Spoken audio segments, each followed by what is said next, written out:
Hello everybody, welcome back. I'm the Stretch Professor, and today we're going to be doing the 1025 support 80 carry tier list. So as always, if you enjoy the content, please be sure to like and subscribe. It really helps out a ton on the channel. It's free, it's easy, just takes a couple of clicks. So please do that for me, especially if you watch a lot of videos on the channel. It really helps out the algorithm, really helps other people find and enjoy the content that you're enjoying.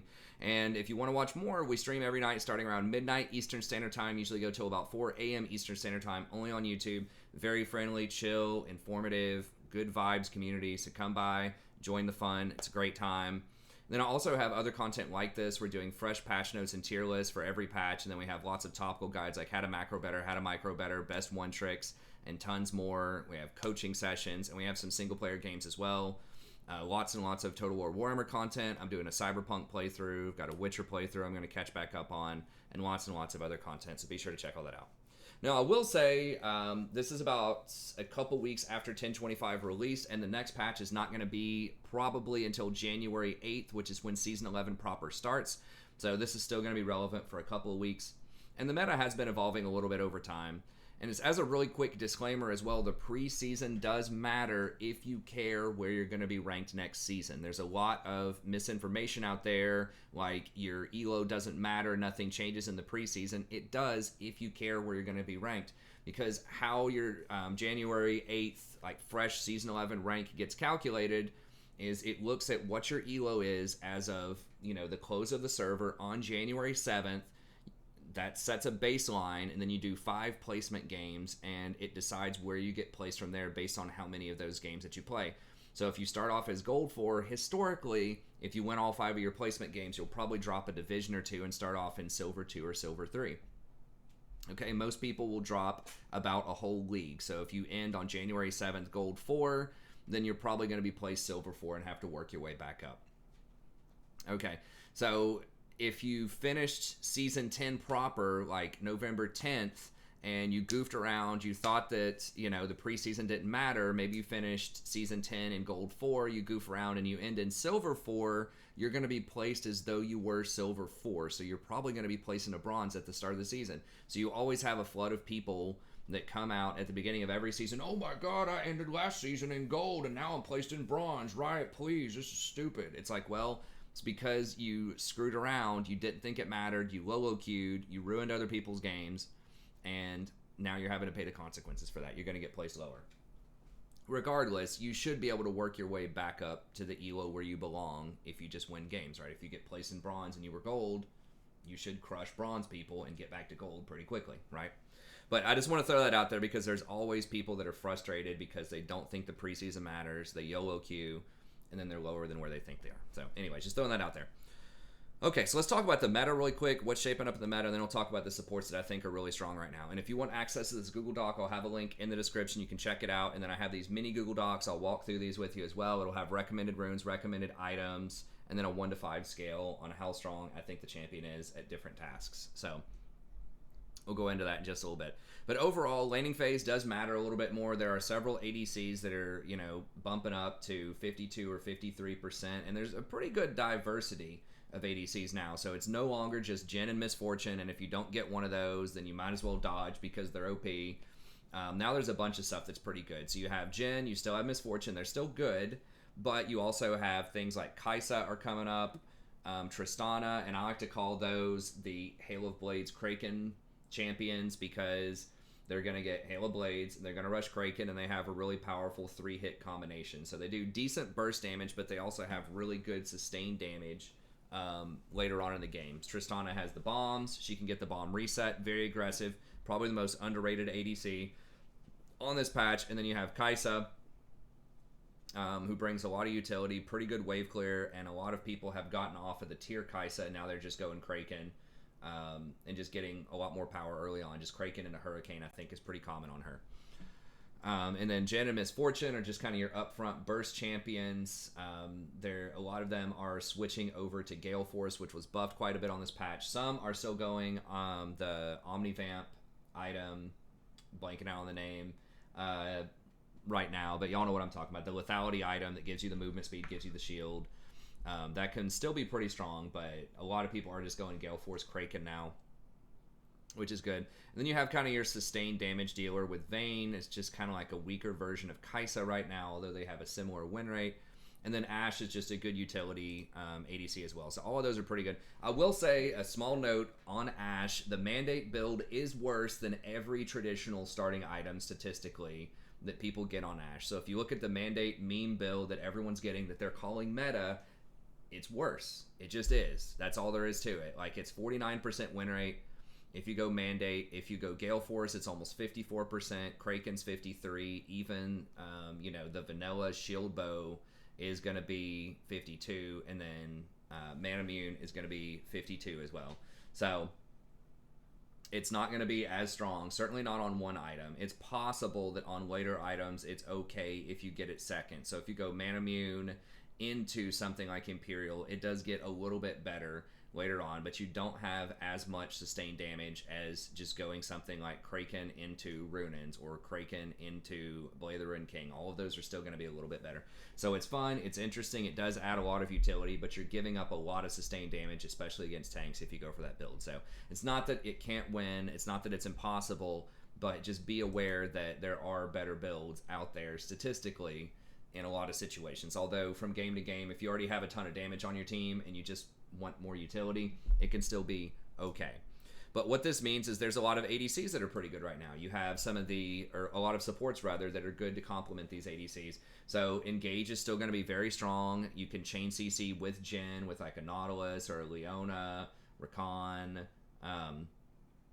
So anything that has kill pressure in lane is going to be good if you have those types of champs. But then if you have stuff like the Kai'Sa or the Ashe or the Vayne, stuff like Staff of Flowing Water and Ardent Censer are going to be pretty good. So I think that, that kind of brings me to the next couple of items. The main two items you're going to get, and you're probably only going to get 2 items per game, so you want to play champions that are really strong on 0, 1, and 2 items. Champs that really start taking off at 3 or 4 items and scale super hard, like your Sona, your Soraka, things like that, are kind of falling out of the meta for several different reasons. But, I mean, there's the lots and lots of anti-healing we'll talk about here in a second, but also you're just not going to have enough items to scale really hard, so you want a lot of that initial power.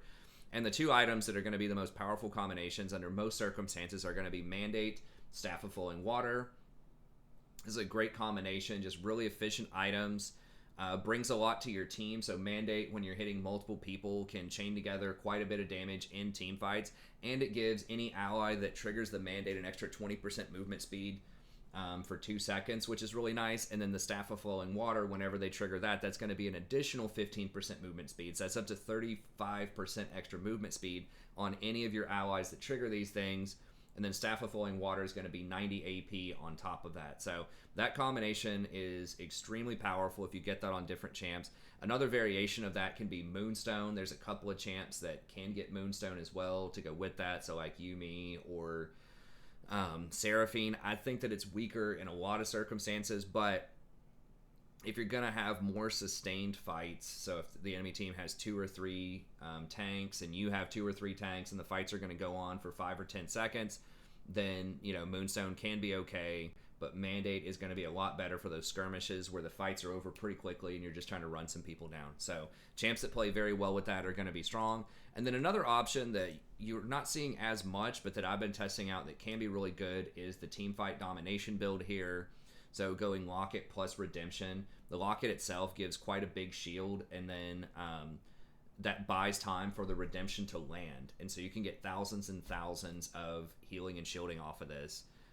So this is good on champions that are going to be tanky, that don't really use Mandate that well, or don't want Staff of Flowing Water. This does add some personal tankiness to the mix, as well as a huge AoE shield. And then the same thing with Redemption. Gives you some decent HP and gives you that healing. So this is going to be good on someone like Thrash, and then Bard can go for this in some situations, and even Rakan maybe in some situations can get this. But Thrash is the big winner with this one, and then Bard is situationally okay with this build as well. So this is more for skirmishing, a little bit higher scaling. This is for more personal tankiness and teamfight domination, especially if you don't really want to use Ulti Hunter. We'll talk about the runes here in a second. But if you don't want to use Ulti Hunter, or your just champ doesn't use it that well, and you want to opt to use something like Ingenious Hunter, then this can be a very, very powerful combination with Ingenious Hunter. Uh, Engage is the last thing I'll talk about here. So Engage is still very strong. A lot of people are moving away from some of the tanky champions in other roles that had been dominating the preseason. So like Malphite's fallen off a little bit. Maokai never was like that popular, but he's fallen off. And you're seeing a lot more skirmishers top and in the jungle. You still do see Nunu, but things like Hecarim are falling off a little bit. He's still around. Zac, Rammus, stuff like that has had a pretty big hit due to the tank nerfs. So a lot of these are going to be skirmisher, fighter type of champs, or just things that don't really have a fantastic engage up near the top. Nunu's still good. He's at 54, but like Rammus is down from like 60 to 52%. Vi's down, Hecarim's down. So you still will see these champs, but that means that supports that can start fights are going to be very, very beneficial for your team. So the biggest winners in all this are Nami, Bard, Thrash, and Rakan. I have them all tier 1, and we'll go into why right now. So let's go ahead and get in here. So Nami overall, I think, has come up quite a bit, and this might be surprising because Nami hasn't been super dominant in the meta for a while. And there's a couple of reasons behind that. Let me just mention the runes really quick before we go into Nami, because this is going to play into a lot of the rune choices that I talk about, and it has to do with the itemization and what works really well also. So if anytime you're going for something like Staff of Flowing Water or Ardent Censer, then you want to try to get Font of Life somewhere in your build. The big reason for this that a lot of people don't understand who haven't watched this channel a lot anyways, is that whenever you trigger Font on somebody and anyone attacks that person, that heal counts as a heal from you. It is not like lifesteal for them. It comes from you.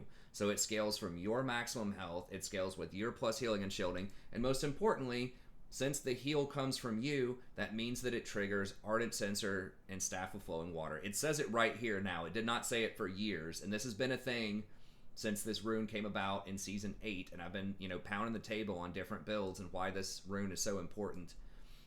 But it does. And so what this means is whenever you start a fight with someone, let's say that you're Rakan, you R, and you go in, you W, you knock somebody up, anyone that auto attacks that person is going to get Ardent Censer. You don't have to shield them. You don't have to heal them. Everybody gets it. So it increases the probability that you're going to be able to spread the Staff of Flowing Water or the Ardent Censer for your entire team. And there's a big difference between 1 or 2 people on your team getting the buff and all 5 people getting the buff.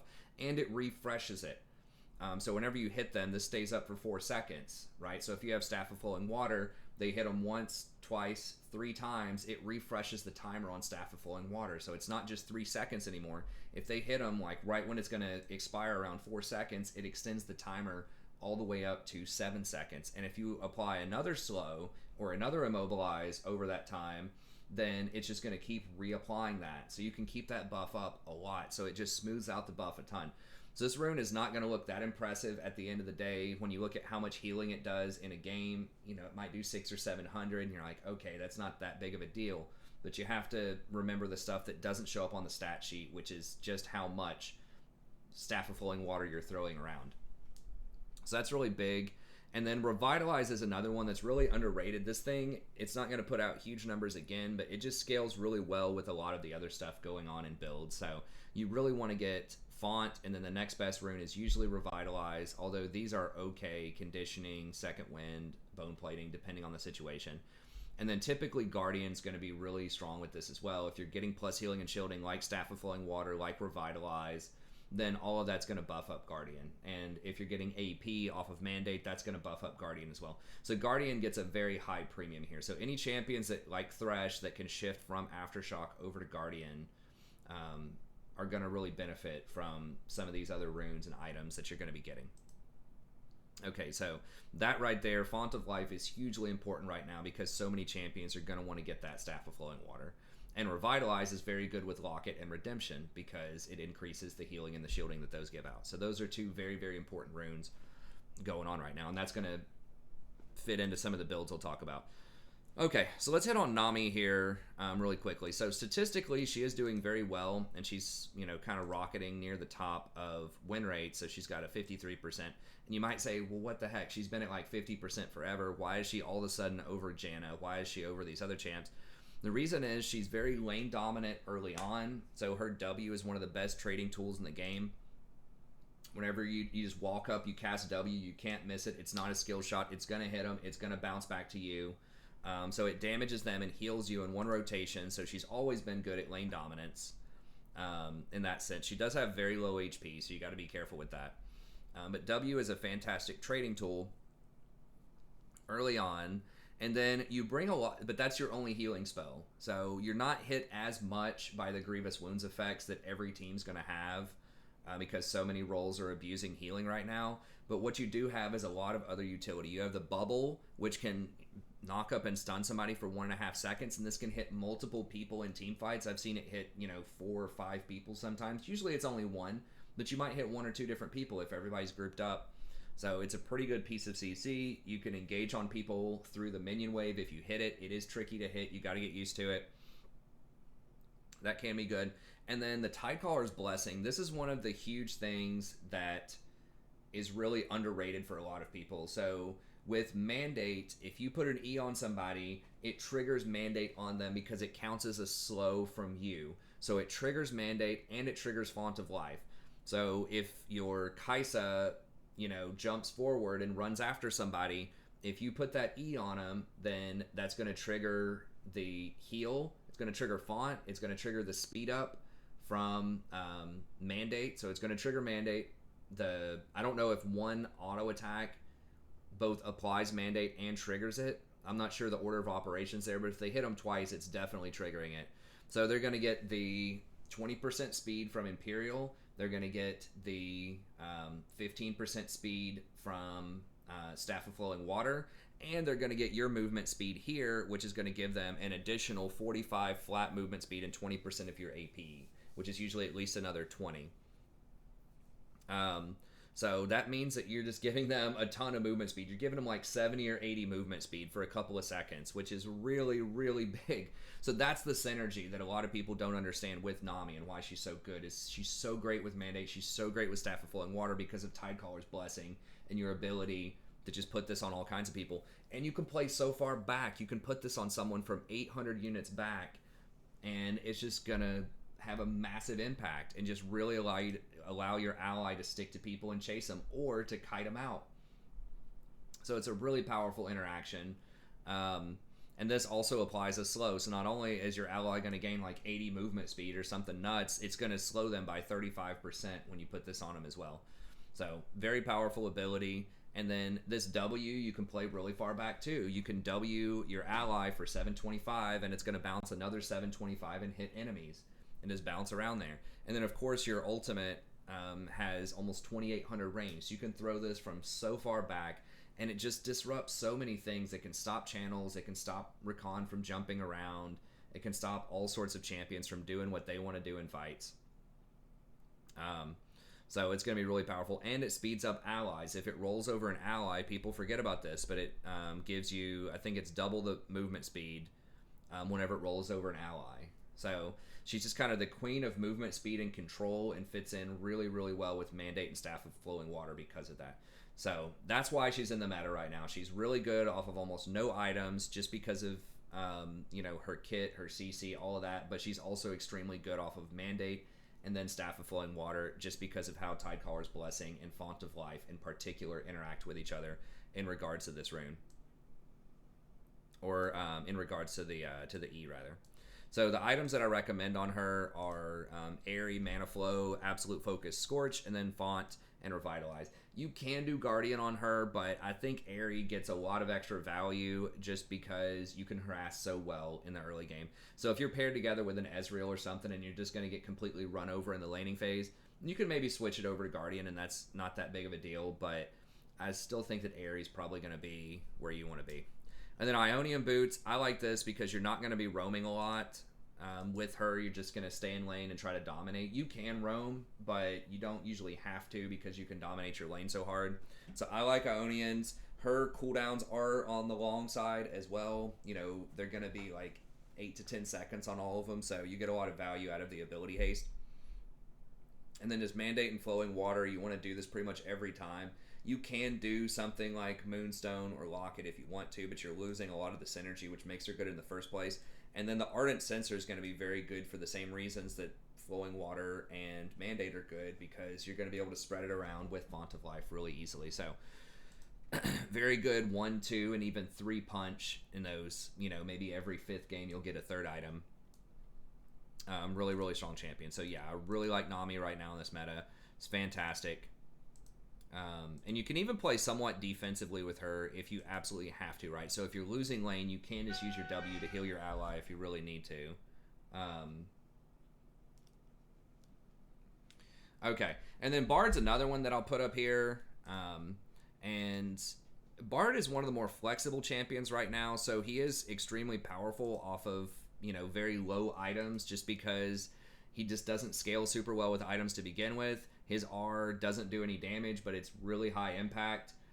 He can still roam very well. He has really good synergy with other champions that have really important skill shots. So if you hit your R, it's basically going to guarantee Ashe hits her arrow, or Caitlyn can put a trap on the person. So a lot of really good interactions with Bard. And then he's very flexible with his items as well. So you definitely want to go for the Guardian Font, Second Wind, and then Revitalize. Second Wind can be, whatever you need for the lane, Bone Plating or Conditioning, depending on the matchups.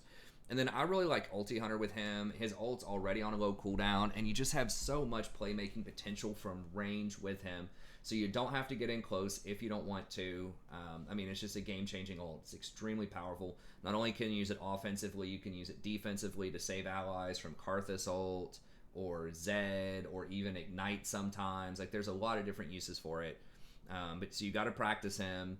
You can save turrets from Rift Herald charges. You can stall out the dragon if your jungler's not there and you're trying to intercept, or Baron, and you're trying to make a play to steal the Baron or the dragon with your team. You can stall it out. So there's just a ton of different uses for that ult.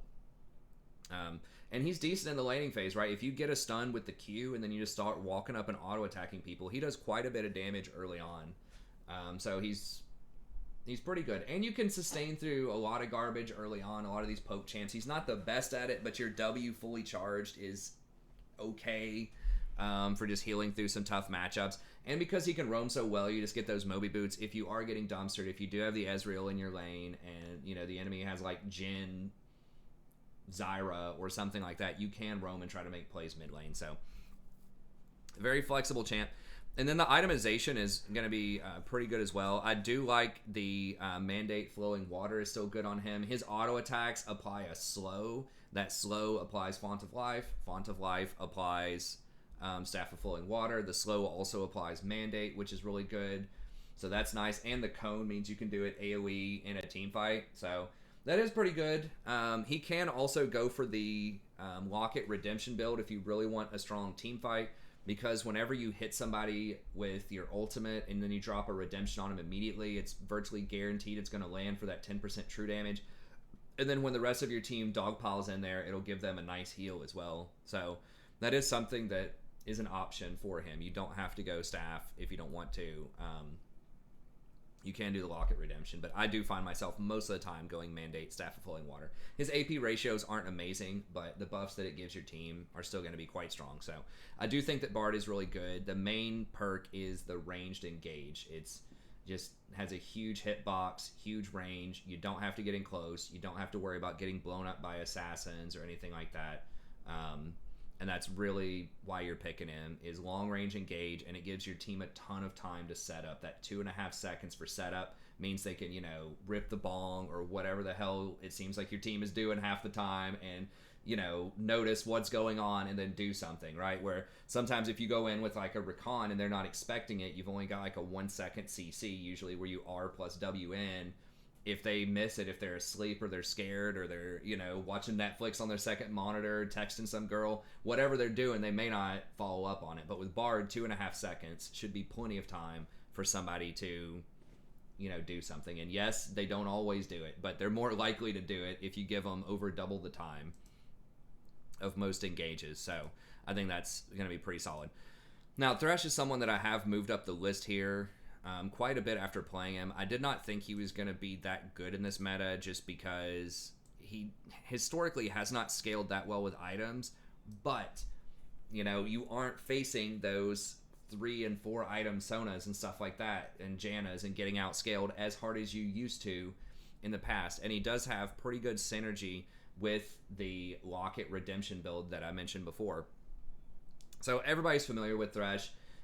He just has probably one of the most versatile kits in the game. He can engage, he can peel, so he can respond to a lot of different situations out there. Ton of CC. Lantern's going to be very good for opening up gank paths, for saving allies. So he still has all that utility. But the build that I really like about him right now, because he does have okay AP ratio. So for an engaged tank, he's going to be one of the best with an AP ratio. So that does open up a couple of different build paths you can do with him. So you can get Guardian on him, and then plus healing and shielding is not going to be terrible either. It's not the most amazing thing in the world, but it's okay because his W does apply a decent shield on it. So if we scroll down, we look at Dark Passage, which is what you max second.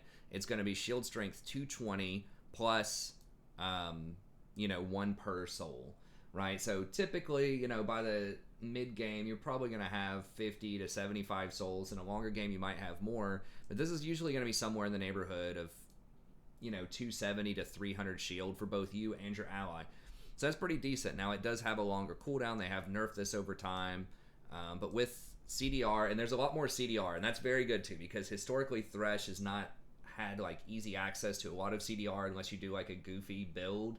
But now you can get a lot more, right? If you go for Locket plus, you don't have to go for Ionian Boots, but if you want to, you can go Locket, Ionian Boots, and then Redemption, and you can end up with 50 ability haste, as they call it, which is about the equivalent of 33 percent CDR from the past. So you have more access to CDR, which is another thing that makes him good. But so plus healing and shielding is not that bad on him. So if you want to get Redemption, it's okay. The 20% plus healing and shielding on Redemption also applies to Locket, and that's why I think that going Guardian on him is really the way to go, and playing him more as a controlling Enchanter-esque type of champion instead of a hard engage Aftershock type of champ. You can still hard engage if you want to, but you can just land your hook and use it as a piece of CC and hang out on the back and just use your flay, use your ultimate to help peel some of your carries as well. And I think that style of play is going to be a little bit stronger right now. So that's why I like Guardian, because Redemption's so strong on him, because Font of Life is really good right now, and then I like Revitalize for the same reasons. You can still go unflinching, but if you're not just going to be dive bombing in there, you're probably not going to be chain CC'd as much. So kind of like Bard, he can hang out on the back and try to make plays without having to expose himself to some of these really strong fighters out there once they get really fed with their gore drinkers and things like that. You don't have to get hit by all that stuff if you just hang out in the back. So I think Guardian, Font of Life, Bone Plating, Revitalize, Ghost Poro, and then if you're going to go for the Locket Redemption, I really like Ingenious Hunter. That can give you up to 35% cooldown off of Redemption and Locket. That's going to give you more plays. Actually, not Ghost Poro. Zombie Ward. Almost everybody I do Ghost Poro, but if you're going to go Ingenious Hunter, I like Zombie Ward, because Ingenious Hunter also affects your sweeper, so you're going to get 35% more sweeps, which means you can clear more wards and get more value out of Zombie Ward later on in the game. So it really helps improve your vision a ton. And then later on, if you want to get something like a Mikhail's to help your team out, you can do that as well. So there's several different items that can have a really high impact on him. So he's good. You can also do Mandate. It's not terrible. He does have AP ratios, which is what I was talking about a second ago. So AP is not awful on him, right? This has a 0.5 on his Q. Not insane, but it's okay. And then you have a 1.0 on your ult. So he does have AP ratios. They're okay. Not as good as someone like a Rakan, but it's still decent. So you can go Mandate on him. If we look at the win rates here, there are several items that are all pretty decent. Mandate does have a 55% win rate, although it is a much, much lower play rate. But Locket's really where you want to be with that 53% win rate there. You can go Shirley's as well. I think at higher elo, maybe that's okay, but I don't feel like it's that good. If you do want to do that, then the Ingenious Hunter works pretty well also. Now, Zeke's, I'm not a huge fan of this item. It just feels kind of underwhelming. It only buffs one ally and gives them some extra on hit. If you do have someone who's going to be getting Hurricane or Ginsu's or something like that, this can be alright. It's not going to be that great with a Jin, but maybe on someone like a Kaisa, it's okay. It does provide some okay stats on it. I just feel like there are going to be better options out there. Redemption does have a slightly higher win rate. But there are options with him. But yeah, just very versatile. But I think the Guardian, hang in the back and just have that team fight domination with Locket plus Redemption is going to be a really strong build right now. So that's what I would go for. Then you can even get Staff of Flowing Water if you have Font of Life, and you can get that later. The 10% plus healing and shielding will apply to Redemption and Locket. And if you're hanging out in the back anyways, and you're not dying too much, then that really will give a lot of extra movement and power to your team. So yeah, I do think that Thrash is going to be pretty good right now if he's played like that. Rakan, very underrated. He does have a low win rate right now, but a lot of that is because people just don't play him right. But he does scale extremely well with a lot of the really popular items. Mandate is what most people are getting on him right now. You can do Locket if you want to. His trading in lane is a little suspicious. You know, there are some matchups that are kind of bad, but if you do land your W consistently, auto attack Q, and then E back to your ally, you can get some good trades. His mana costs are kind of high early on. His cooldowns are pretty high early on, so you got to be careful. But he's just extremely versatile, right? You have good engage, you have good peel, and you have really good shields. So I think he's one of the best against assassins. If they have a Zed and you just, shield in, press R, shield in, trigger your Guardian, CC him, knock him up with W, and then shield again, it's really, really hard to burst people out through Rakan. So not only does he peel, but he also shields and protects damage that otherwise is very, very difficult to peel. Like a Zed or Malphite or something like that, just because he has big shields. These other champs, their shields are not as big, and their healing's not as big. The Nami, the Bard, the Thrash, it's not going to be as big as Rakan. So remember that his shield has a 280 base off of both components with a 1.6 AP ratio. So he scales extremely hard with AP. So he's one of the best Mandate Staff of Flowing Water users out there if you can manage to get both those items and not get yourself killed for being too squishy. Then he can be really strong. So yeah, you can do Locket as well. I've had people, talk to me about Locket. Should I be getting Locket? It's okay. It can help with the burst, just like I said earlier. It does fit that theme. The problem is you're not going to have any mana regen off of that, and he can be a mana hog if team fights go long enough. So if you do go Locket, you probably have to have a winning lane, and you have to be going Frostfang, most likely. So you got to make sure you can get those stacks, get your wards on time, but you also want that mana regen. So it's a little more dicey. You might find yourself going a lot, but that is an option you can do. If you go Staff of Flowing Water next, that will help out some. You will get the extra mana regen off of it, or if you want to go Redemption second and just have that team fight superiority, you can do that. But Mandate's just so good on him because he likes the AP so much. So it really just depends on, how much damage you think you're going to get. But yeah, Rakan, very versatile, has lots of good options there. Janna's the last one that I'll mention here, and this is just kind of out of respect. Like, she is really powerful. She does have a high win rate. The one knock against Janna is she just can't engage. You have to have someone on your team that can start fights. Otherwise, it can get a little weird. Now, if you have a really strong split pusher, then maybe you can make it work if you have a Fiora or a Camille or something like that, and you're just going to be rotating around a lot, and you don't need a clean engage. You just are going for a split pick.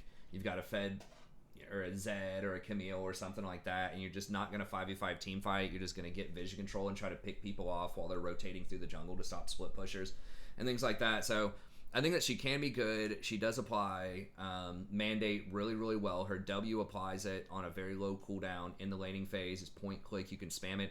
And her ultimate applies it. So whenever you ult and blow everybody back, then they all get those Mandate charges on them as well for the extra damage. And the same is true with the Font of Life plus Staff of Flowing Water. Whenever you blow everybody back, that counts as a displacement, puts the font debuff on everybody, and then that makes it really easy for you to get staff of flowing water on everybody. So she's very good, especially if you believe that your ADC is going to be strong. If it's a duo or you scout them out on Porofessor or op.gg or something like that, and you trust that either your ADC is going to be good or that you have some kind of AD user on your team that's going to be really strong, because her shield gives out a ton of extra AD.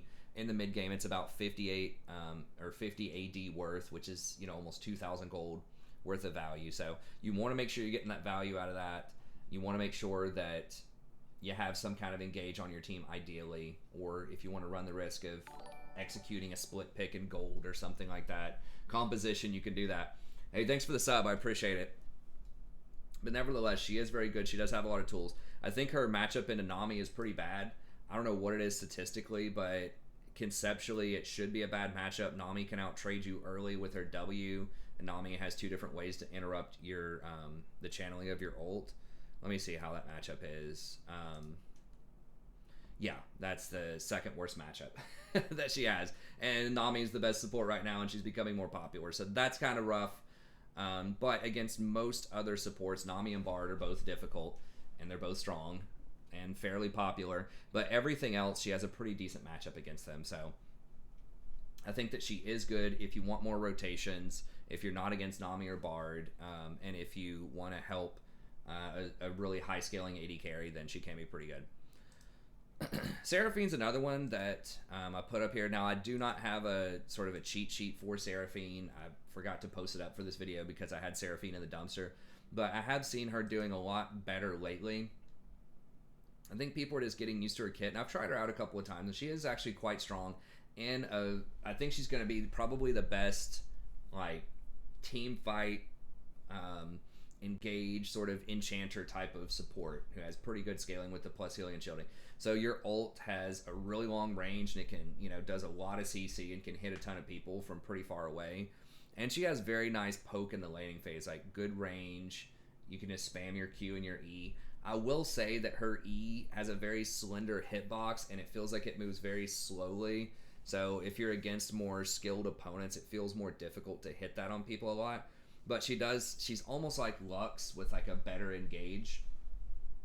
So I do not feel like she's like Sona. I know that's the meme. She plays very differently to Sona, in my opinion. She has more CC, and just the way that you kind of spam your abilities on them. And she doesn't heal up as much or buff her allies as much. So, anyways, she does typically get Moonstone. She can do Mandate, but she has such long range. She can continually poke people and keep reapplying the Moonstone. So she's very good if it's going to be some of those long fights and you get a lot of the value out of the Moonstone. And then she's a pretty good Staff of Flowing Water user as well. And you want to be taking Guardian on her and Mandate. Now, a trick with Guardian is whenever that shields you, whenever you use your W, it's going to give you that heal, because your W is whenever you're shielded, then you gain an extra 5% of your missing health. If you're shielded off of Guardian, that counts, and that gives you the extra health. Now, some people have said, well, why don't, could you do Locket or something with that? Locket's actually quite bad. It's one of the only negative win rate items on her, because you really want that mana and you really want AP. She has pretty good scaling on both fronts. So good if you want kind of a squishier ADC or support that has decent engage potential. She's all right. Now, she is going to be more vulnerable. She's pretty slow. She doesn't have a lot of speed ups outside of her super long cooldown W. So, things like Bard, Thrash, Rakan, all of these are probably going to be able to get away and position better from hot situations. But nevertheless, she can be pretty strong. Lulu's another one that I think is pretty good, and I want to wrap this up. I don't want it to be too long, maybe like 45 minutes or so. I'm trying to bring my times down a little bit to 30 to 45 instead of 45 to an hour. But Lulu's coming up too, especially if you have something on your team that really benefits heavily from attack speed. That's really one of the main things that separates Lulu from Janna, is that Janna gives flat AD, so she's better with crit users or assassins like Zed or Talon who want the raw AD. And then Lulu wants people that are going to have benefit really heavily from the attack speeds, like a Vayne, Kai'Sa, Ashe, stuff like that's really going to work well with her. Now, Moonstone is what it says most people are doing. Mandate does have a higher win rate, but Moonstone can be good if once again, the fights are going to be pretty long. Now, Lulu does bring a lot to the table. She's got a point-click polymorph that can be over a 2-second piece of CC. That's very good. She has a very low cooldown ultimate that does not count as a heal. It is an infusion of health, so it is not reduced by grievous wounds. And kind of like Nami, she's coming up a little bit because historically she's been outscaled by other champions that had a better interaction with plus healing and shielding. Your Sona, your Soraka, your Janna, stuff like that. But now that people aren't getting as many items, right? You're only getting 2 items instead of 3 or 4 like you were last season. And because there's grievous wounds everywhere, it's actually really good that she has no vulnerability to grievous wounds. Her E is a shield, her R is an infusion of health, so grievous wounds has no interaction with her. So that's actually quite good, and you don't have to get plus healing and shielding for the best items anymore, right? Yes, some of them are still going to be good. I mean, obviously Moonstone is going to be good. I guess grievous wounds is good against that, but you can do Mandate if you want to. Guardian gets around grievous wounds. So there are some other options out there, and just doubling down on the attack speed and the movement speed, right? If you go for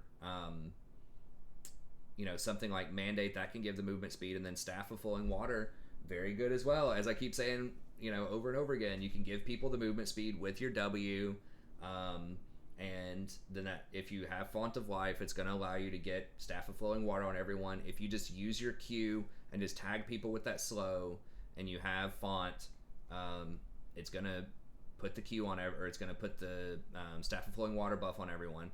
So just very good, and it's hard to get through her and blow her up. When you have Guardian, when you have her shield with her E, you have her ultimate, and she's got a 2-second piece of CC with Polymorph, and she's healing them with Moonstone. Good luck, trying to burst through that. So if you have a really good target to protect, a Kaisa, a Vayne, Kog'Maw, just anything, Master Yi, anything that scales super well with attack speed, she's going to be very, very strong. So, her big weakness is she is very susceptible to poke in the laning phase because she has no heal. You can shield some of it, and she's kind of short range. A lot of her abilities are like 650 range.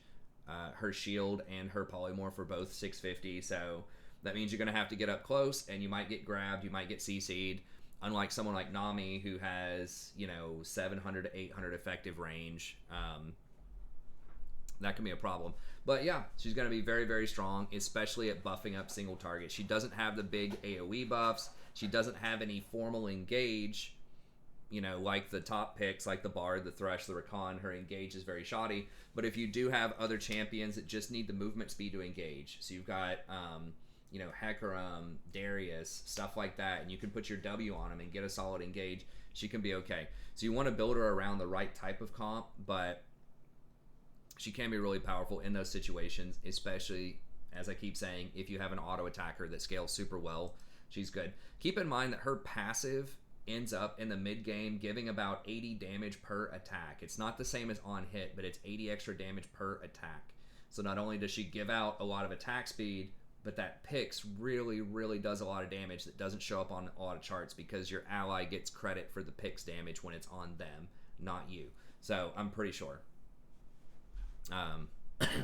So anyways, lots and lots of damage contribution. 80 on hit damage, by the way, is about 2,000 gold worth of value. So that's very similar to, it's not the same as on hit. It doesn't work with Gensu's, doesn't work with Runins, but it's in the same ballpark of value that you're giving to a single target as Janna with her shield. It's just attack speed based instead of AD based. Okay, Nautilus still going to be decent. We'll speed it up. I don't want to spend a ton of time on these. Nautilus is still one of the better tanks out there. Now, tanks in general, just proper tanks that don't scale super well with AP, I think are going to be a bit lower because I just don't like Zeke's. Like I said before, it just feels janky. It doesn't put up as much power as it used to. It doesn't have that slow built into it anymore. It just doesn't feel as impactful. It feels like there are better options. So you're probably still going to go Locket and Zeke's on him, but it just doesn't feel as powerful as it used to. So he still has a big hitbox on the hook. He still has pretty much guaranteed ultimate that can CC and knock up a ton of different people. He still has pretty good wave clear with his E. He has mana problems with his E. If you're going Locket, it's not going to give you any mana. Back in the day, last season, if you rushed Zeke's first, which is what a lot of people would do, that helped out some with your mana problems, but it could be rough. Now, I haven't tried building him similar to Thrash. Maybe I should. Just going for like a Locket Redemption build, maybe with Guardian. It's possible. He does have a shield with his W. It's not as good as Thrash's shield. His E actually, he actually has pretty good scaling with AP. A lot better than people think. I think his Q is like a 0.9. Yeah, his Q is a 0.9, and then his E ends up being, you know, up to a 0.6. His ultimate is a 0.8 on the primary target, so he does a lot more scaling with AP than you think. His problem is just if you build him like that, then he is going to be quite squishy. So you got to keep that in mind. The shield strength is pretty weak overall. It's 85 shield. It's on a pretty long cooldown, and you're typically not going to be maxing this. You'll be maxing your E and then your Q first a lot of times. So he has some potential there. If you do go something like Staff of Flowing Water, yeah, you're going to be a little squishier. But, you know, you can spread it around with Font of Life pretty easily. You do have good AP scaling, so you could try that. But it's probably going to be Locket. Maybe Locket Redemption can work. Maybe you have to go Locket into Zeke's. So the scaling option's just not quite there, but hey, maybe Locket Redemption with Guardian is a pretty good way to go. What's the, I haven't looked at the win rate of Guardian versus Aftershock.